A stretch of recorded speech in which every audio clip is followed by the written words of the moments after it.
s'est passé à Cotonou ce week-end, je pense que vous avez tous noté que la crise togolaise sort de nos frontières et que les pays africains commencent à porter un regard très très attentif à ce que nous faisons.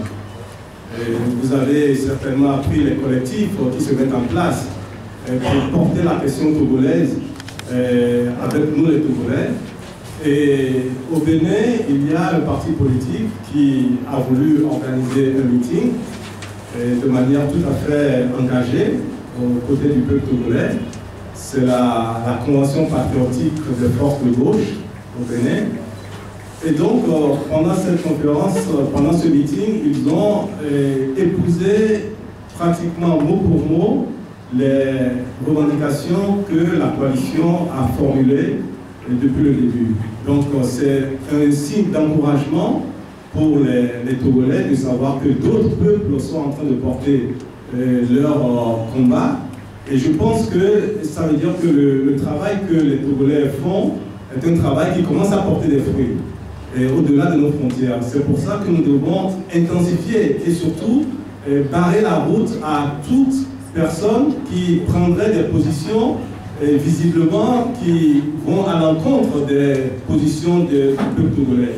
Le secrétaire général de l'ONU a, dans une déclaration, dit que le régime devrait mener des réformes qui soient conformes à ce que veut la majorité des Togolais.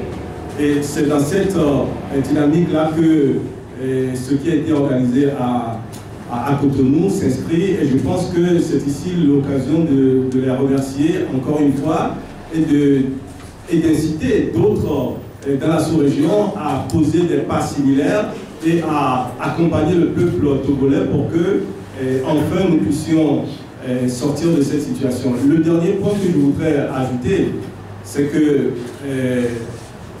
nous voulons la Constitution de 92, et c'est ce que nous martelons.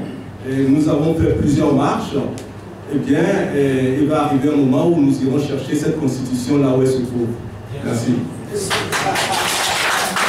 Comment vous rappeler, et vous devez tous être déjà au courant, que des sociétés civiles africaines viennent également à l'ONU pour soutenir ce régime et venir déclarer que la voie de sortie de notre crise, c'est le référendum.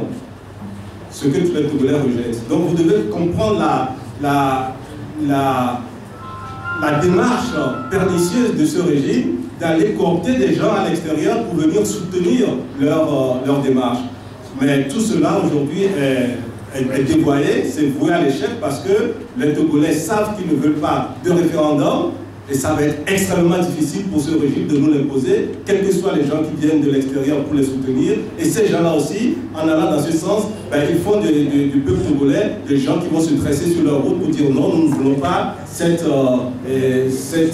référendum-là. Merci.